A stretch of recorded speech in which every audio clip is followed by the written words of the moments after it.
नमस्कार दोस्तों, मैं भूषण आप लोग के अपने चैनल ट्रिकी मेथड में स्वागत है।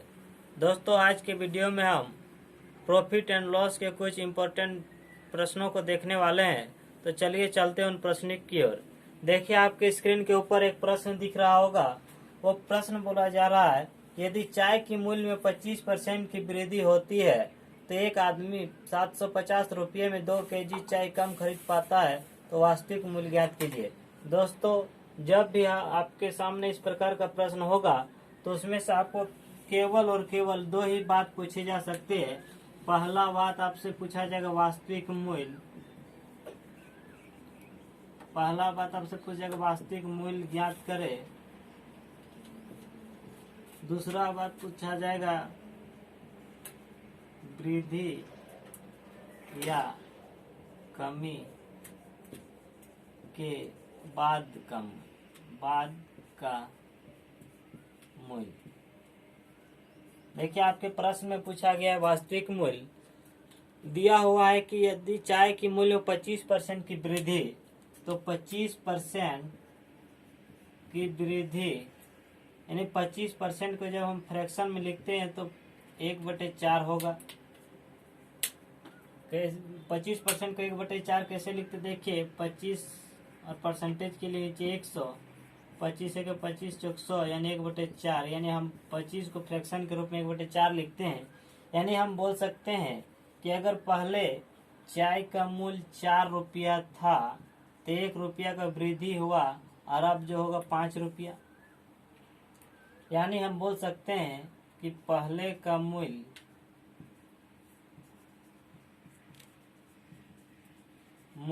अनुपात वृद्धि के बाद का मूल्य तो देखिए, पहले का मूल्य मानते हैं अगर 4 है तो बाद का मूल्य 1 बढ़ के कितना होगा? 5 होगा। क्योंकि यह मेरा मूल्य है, तो इस प्रकार के प्रश्नों में आप हमेशा एक बात ध्यान में रखिएगा कि मूल्य के जब उल्टा करेंगे, यानी मूल्य के जब हम उल्टा करेंगे तो हमें जो प्राप्त होगा वो रेशियो प्राप्त कहलाएगा, वो कहलाएगा मात्रा।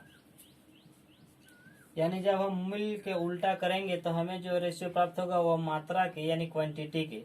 देखिए, हमें यहाँ 5:4 प्राप्त है और देखिए 5:4 कितना कम? 1 कम। जबकि आपके प्रश्न में बोला जा रहा है 1 नहीं 2 केजी कम। 1 नहीं 2 केजी कम।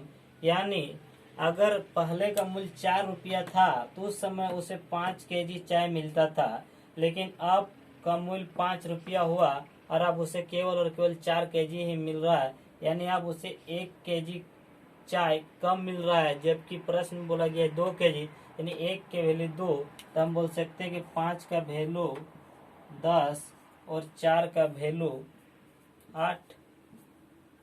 तो आपको दिया हुआ है कि 750 रुपया में 2 केजी चाय कम खरीद पाता है। यानी पहले 750 रुपया में जितना खरीदता था अभी 750 रुपया में उसे कम खरीद पा रहा है।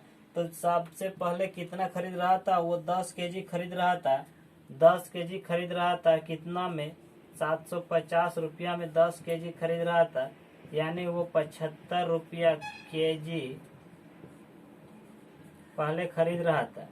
यानी मेरा वास्तविक मूल्य जो था वो 75 रुपया प्रति केजी। एक नंबर।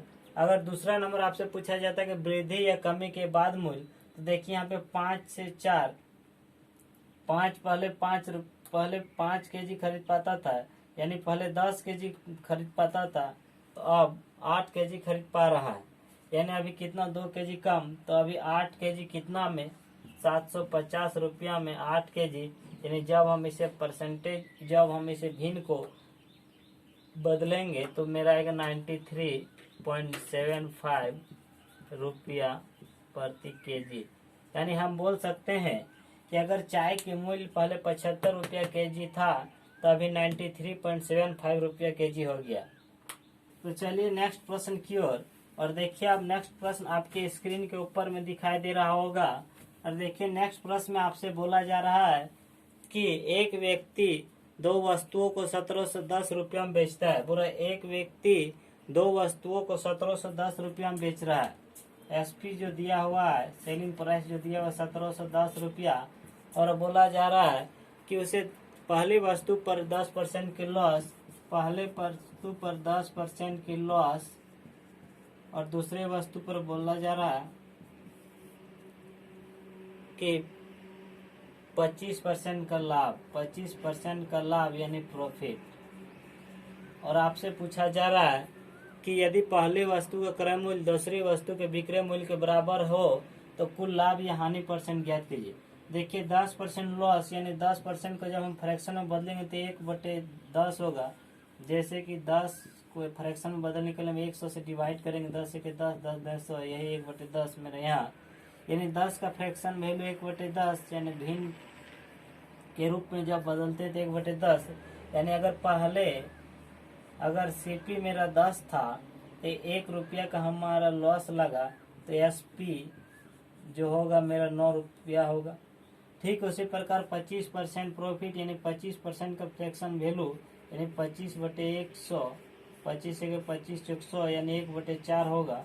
और अगर 4 रुपया सीपी था यानी 4 रुपया में खरीदा, 1 रुपया का लाभ हुआ तो कितना हुआ, एसपी मेरा आ गया 5। देखिए सीपी और एसपी, पहला में देखिए कितना, सीपी मेरा 10 था तो एसपी मेरा आया था 9, दूसरा में सीपी मेरा 4 था, एसपी आया था 5। देखिए टोटल सीपी जब करते हैं, टोटल सीपी करने से पहले देखिए प्रश्न में आगे बोला गया था कि पहले वस्तु का क्रय मूल्य, बोला गया था पहला वस्तु का क्रय मूल्य दूसरे वस्तु के विक्रय मूल्य के बराबर है। देखिए पहला वस्तु का क्रय मूल्य 10 है और दूसरे वस्तु का विक्रय मूल्य 5 है, जबकि प्रश्न में बोला जा रहा है दोनों बराबर, इसलिए हम इसे भी बराबर करने के लिए 2 से गुना करते हैं। जब उधर 2 से गुना तो इधर भी 2 से गुना, और अब ये 8 हो जाएगा और ये 10। देखिए अगर टोटल सीपी हम देखें तो 10 गुना 8 80, और टोटल एसपी देखे तो 9 गुना 10 यानी 90। यानी पहले अगर 80 रुपया में खरीदा और 90 रुपया में बेचा तो हम बोल सकते हैं कि इससे जो लाभ हुआ वो 10 रुपया का लाभ हुआ, कितने के ऊपर, तो 80 के ऊपर, परसेंटेज के लिए 100 से गुना, और जब हम इसे काटेंगे 100/8 तो हम बोलेंगे 12.5% का लाभ होगा। ठीक इसी प्रकार चलिए नेक्स्ट प्रश्न की ओर चलते हैं। और देखिए अब आपके सामने नेक्स्ट प्रश्न जो दिखाई दे रहा होगा वो डिस्काउंट से संबंधित दिखाई दे रहा होगा, डिस्काउंट से संबंधित दिखाई दे रहा होगा। प्रश्न में बोला जा रहा है एक दुकानदार अंकित मूल्य पर 10% की छूट देने के बाद भी 26% का लाभ कमाता है। यदि क्रय मूल्य 800 रुपया हो तो अंकित मूल्य ज्ञात कीजिए। दोस्तों जब भी आप किसी भी डिस्काउंट और प्रॉफिट या लॉस के संबंधित प्रश्नों का सॉल्यूशन करेंगे तो उससे पहले आप एक छोटी सी बात याद रखिएगा, और वो छोटा सा यह बात है, वो छोटा सा बात है सीपी और एमआरपी का रेशियो। सीपी और एमआरपी का जो रेशियो होता है वह सीपी बराबर होता है 100 माइनस डिस्काउंट परसेंट, और एमआरपी का होता है 100 प्लस प्रॉफिट परसेंट। देखिए आपके प्रश्न में डिस्काउंट जो दिया हुआ, बोला जा रहा है अंकित मूल्य पर 10% की छूट, यानी 100 में 10 का छूट। फिर बोला जा रहा है कि 26% का लाभ, यानी 100 में 26। अब देखिए 100 में 10 माने 90, और यहाँ आया 126। आपको बोला जा रहा है कि यदि क्रय मूल्य 800 रुपये यानी 90 का वैल्यू आपको दिया हुआ 800, और आपसे पूछा कि 126 का वैल्यू, तो हम बोलेंगे 90 बराबर 800, 1 बराबर 800/90, तो हम बोले 126 बराबर 800/90 गुना 126। जब हम इसे काटे तो 9 के 9, 9 के 9, और 3 बार 9 चौक 36, 14 और 14 अठे 120, 14 अठे 112, और 14 अठे 112 और 0 मतलब 1120 रुपये, यानी इसका जो आंसर होगा वो 1120 रुपये आंसर होगा। तो ठीक इसी प्रकार से चलिए अगले प्रश्न की ओर। और देखिए अगला प्रश्न भी ठीक इसी प्रकार का है। देखिए अगला प्रश्न में आपका डिस्काउंट जो दिया हुआ है वो दिया हुआ 10%। बोला जा रहा है कि एक दुकानदार 10% का भट्टा देकर 20% का लाभ कमाता है। यदि वह भट्टा को 20% कर दे तो लाभ प्रतिशत ज्ञात कीजिए। देखिए इस पर इसमें डिस्काउंट दिया है 10%, यानी 100 माइनस 10, फिर बोला लाभ 100 प्लस 20 यानी हो गया 90 और यहाँ 120। बोला जा रहा है कि यदि भट्टा को 20% कर दे, यानी 120 का जब हम 20% करेंगे तो 120 का 20% जब हम करेंगे तो 20 25 100, 5 दूना 10, 5 24, 24 आएगा। यानी पहले 120 था तो अभी जो होगा 24 कम यानी 96 होगा।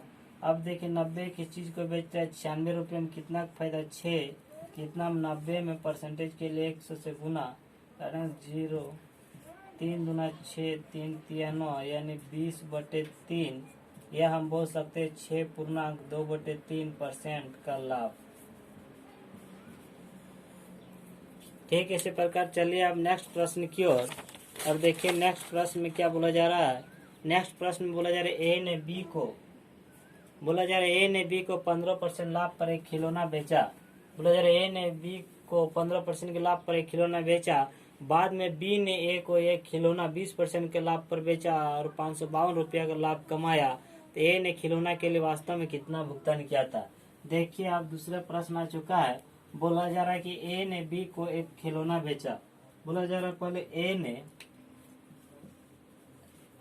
ए ने एक खिलौना बी को बेचा 15% के लाभ पर। यानी अगर मान के चलो सीपी 100 था तो 15% लाभ यानी 115 में बेचा। फिर बोला जा रहा है कि बी ने फिर उसे ए को बेचा कितना 20% के लाभ पर। तो 115 का जब हम 20% करेंगे, 115 का जब हम 20% करेंगे तो 20 के 20 25 100, 5 दिन 10, 5 ते 15 में रहेगा 23 रुपया का लाभ। जबकि आपके प्रश्न में 23 नहीं बोला जा रहा है, आपके प्रश्न में बोला जा रहा है कि 552 रुपया का लाभ होता है। तो देखिए 23 का वैल्यू 552 यानी 24 गुना। तो हम बोल सकते हैं कि सीपी भी 100 ना हो कि यह भी 24 गुना यानी 2400 रुपया मेरा सीपी होगा। ठीक इसी प्रकार चलिए नेक्स्ट प्रश्न की ओर और देखिए अब आपके स्क्रीन पर नेक्स्ट प्रश्न दिखाई दे रहा होगा। और इस नेक्स्ट प्रश्न में बोला जा रहा है कि एक दुकानदार महिला ने, बोला जा रहा है कि एक दुकानदार महिला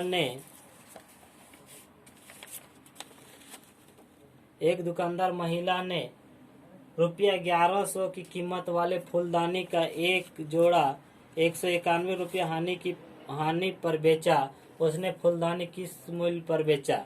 देखिए यहाँ पे बोला जा रहा है कि एक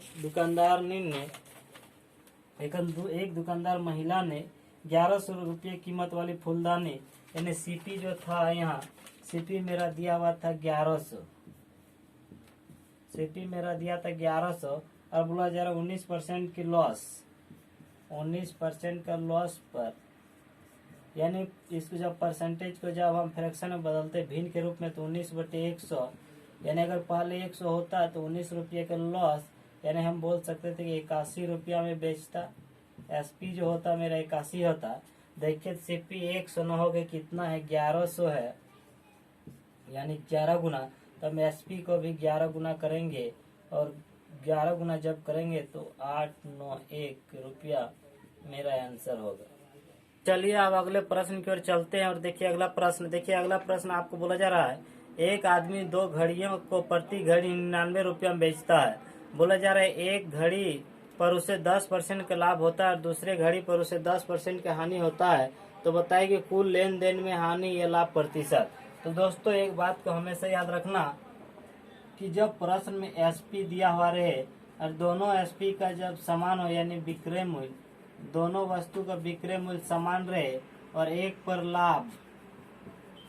लाभ प्रतिशत कुछ हो और दूसरे पर हानि प्रतिशत कुछ हो, लेकिन लाभ प्रतिशत एवं हानि प्रतिशत दोनों जब बराबर हो तो हमेशा एक फार्मूला का यूज करना और वो फार्मूला होता है x²/100। x का मान इन दोनों में से किन्हीं एक को रखना है, यानी 10 का स्क्वायर बटे 100 तो हो जाएगा 100/100 और काटेंगे तो आएगा 1%। और दूसरी बात यह रखना है कि जब विक्रय मूल्य दिया हुआ रहे और एक में प्रॉफिट और एक में लॉस सेम दोनों रहे तो हमेशा याद रखना कि इस प्रकार के प्रश्न में हमेशा लॉस ही होगा, प्रॉफिट नहीं हो सकता है, यानी 1% का लॉस होगा। तो चलिए अब नेक्स्ट प्रकार के प्रश्न में और उस प्रश्न को देखते हैं कि वो प्रश्न भी इसी प्रकार के रहेंगे, लेकिन उसमें केवल यहाँ सीपी के जगह में, एसपी के जगह में अब केवल और केवल सीपी कर दिया जाएगा। आप केवल सीपी कर दिया जाएगा, बोला जाएगा कि दो वस्तुओं का क्रय मूल्य समान है और पहले पर लाभ प्रतिशत, बोलेगा पहले पर लाभ प्रतिशत 10% है और दूसरे पर हानि प्रतिशत 10% दोनों पर समान हो। दोस्तों अभी हमने बताया कि जब यहाँ विक्रय मूल्य दिया हुआ रहे, यानी दो वस्तुओं के विक्रय मूल्य समान रहे और एक पर लाभ परसेंट और दूसरे पर हानि परसेंट दोनों सेम रहे, तो हम बोले कि x² बटे 100 करके आंसर देना और इसमें हमेशा और हमेशा हानि ही होगा। लेकिन जब आपके प्रश्न में विक्रय मूल्य न दे के क्रय मूल्य दिया हुआ रहे और जब दोनों सेम रहे कि लाभ 10% और हानि 10%, तो आपका जो आंसर होगा वो आंसर होगा no profit no loss. No profit no loss यानी न लाभ न हानि। इस प्रकार के प्रश्न न तो लाभ होगा न हानि। तो दोस्तों आज का वीडियो कैसा लगा? अगर अच्छा लगे तो कृपया हमारे चैनल को लाइक शेयर एवं सब्सक्राइब जरूर कीजिएगा।